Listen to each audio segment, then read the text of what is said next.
मुहतरम नाज़रीन व सामईन, अस्सलामु अलैकुम व रहमतुल्लाहि व बरकातुहू। इस्तक़बाल है आपका हमारे YouTube channel Bharat Urdu times पर। अगर चैनल पर आप नए हैं तो चैनल को सब्सक्राइब करके बेल आइकन ज़रूर दबाएं। जी हाँ दोस्तों, उत्तर प्रदेश की योगी सरकार भले ही पिछले 4 साढ़े 4 सालों में कुछ किया हो या ना किया हो, लेकिन शहरों के नाम बदलने में सबसे आगे है।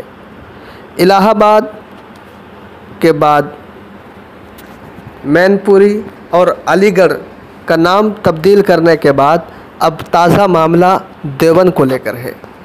जी हाँ दोस्तों, वही देवबंद जहाँ पर एशिया का सबसे अजीम दीनी दरसगाह दारुल उलूम है, और दारुल उलूम देवबंद की वजह से ही देवबंद का नाम पूरी दुनिया में मुतारफ़ है।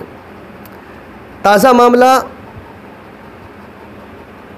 देवबंद का है, जिसका नाम बदलने को लेकर चर्चाएं काफ़ी तेज़ हो रही है।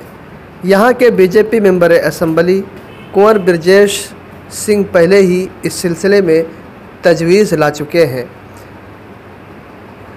बजरंग दल के मगरबी यूपी के कन्वीनर विकास त्यागी ने यूपी के शहरी तरक्यात वज़ीर आशुतोष टंडन को ख़त भेजकर देवबंद का नाम देवी विरंद करने का मुतालबा किया है।